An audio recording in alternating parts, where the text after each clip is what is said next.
Halo, halo, halo, halo. Apa kabar teman-teman? Selamat pagi, selamat siang, selamat sore, selamat malam. Kapanpun itu kalian menonton video ini. Oke, kali ini saya akan meneruskan cerita dari cerita yang sebelumnya saya share kepada kalian ya. Saya di video sebelumnya saya bercerita tentang saya mengidap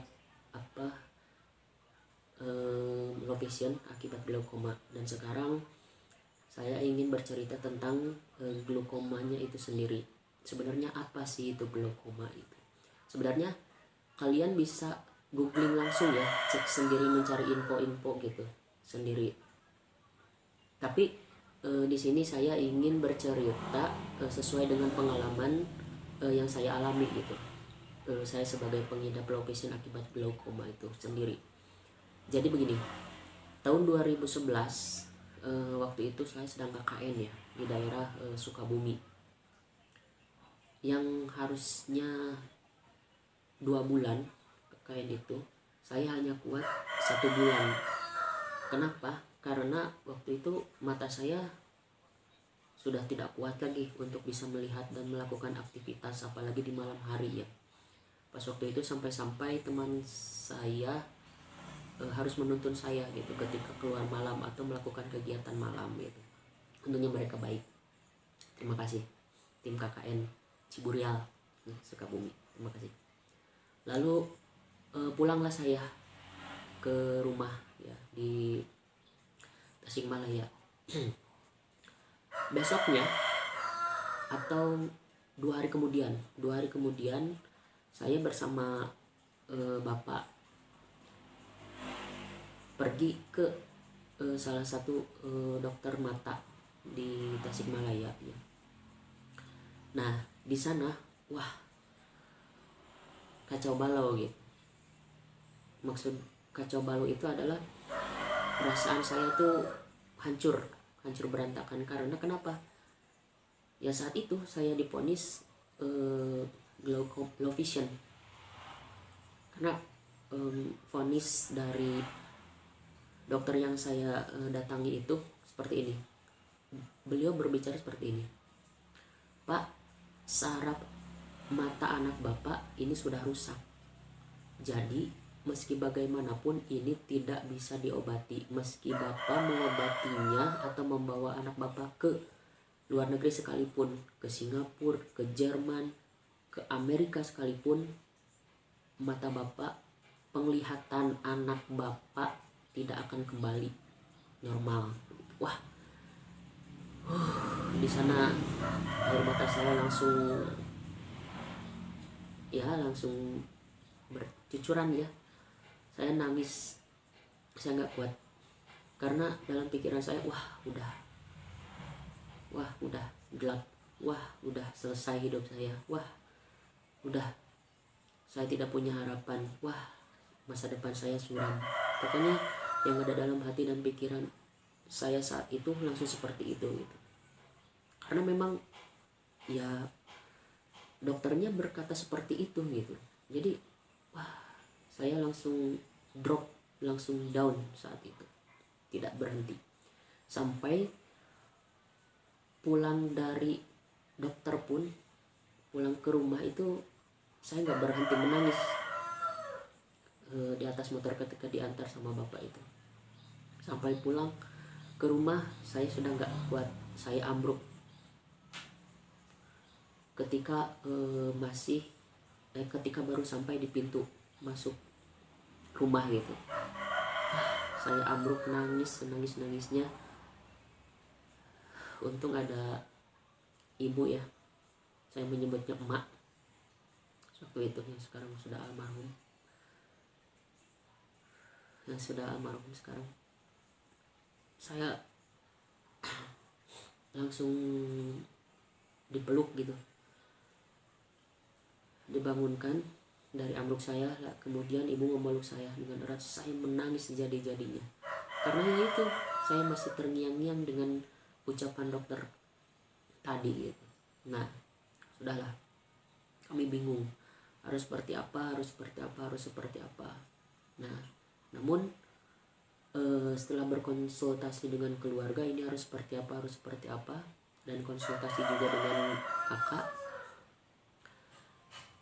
Oke, kita coba ke pengobatan alternatif, barangkali saja ada harapan gitu.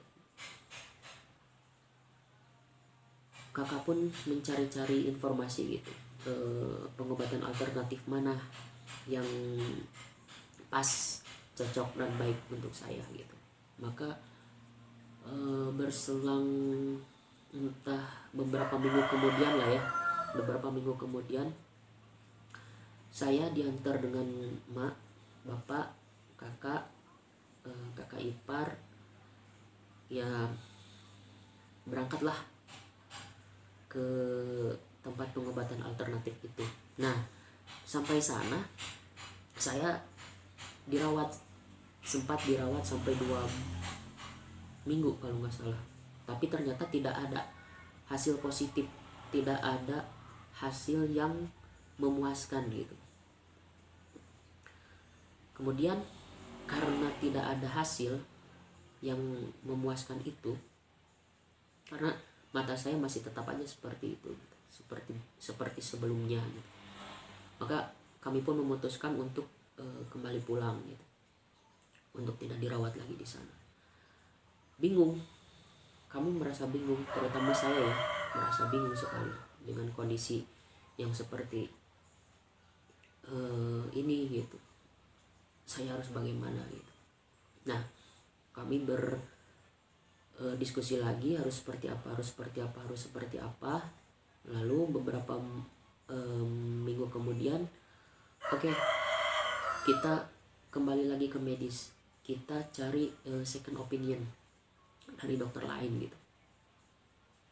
Maka saya diantar kakak akhirnya berangkat ke salah satu dokter lainnya, masih di Tasikmalaya ya sewaktu itu. Sampai di sana saya diperiksa dan sebenarnya vonisnya sama gitu. Saya low vision akibat glaukoma, saraf-saraf mata saya sudah rusak gitu, sudah terkikis habis gitu. Namun cara penyampaiannya berbeda dengan yang sebelumnya gitu. Seolah beliau ini memberikan harapan gitu. Ya udah, kita harus berdoa saja, kan ini usaha sedang diobati gitu. Saya juga bertanya, apa yang harus saya lakukan dok dengan kondisi saya sekarang ini? Pasrah. Beliau bilangnya seperti itu, pasrah, banyak berdoa. Kalau usaha, ini kan kita sedang usaha, diobati, sedang berobat. Kemudian kakak berinisiatif untuk meminta surat rujukan ke Bandung. Entah itu belum terpikir ya, entah waktu itu akan berlanjut ke Bandung atau tidak gitu. Yang pasti saat itu ya kita minta surat rekomendasi aja dulu gitu, surat rujukan aja dulu gitu dari dokter tersebut gitu. Ya udah, akhirnya dokter tersebut memberikan surat rujukan ke klinik netra di Bandung gitu. Pulanglah kami bersama kakak. Gimana? Kami berdiskusi lagi. Setelah itu ya berdiskusi dan akhirnya kami memutuskan, maksud kami itu saya dan keluarga ya, memutuskan untuk melanjutkan pengobatan ke Bandung, yaitu ke klinik netra ya, sesuai dengan rujukan dari dokter tadi gitu. Selang beberapa hari setelah setelah pergi dari dokter yang kedua itu, kalau tidak salah ya, kami berangkat gitu ke Bandung. Sampailah kami di Bandung di klinik netra. Waktu itu kami ketemu dengan seorang dokter yang merawat saya, yang kemudian merawat saya gitu,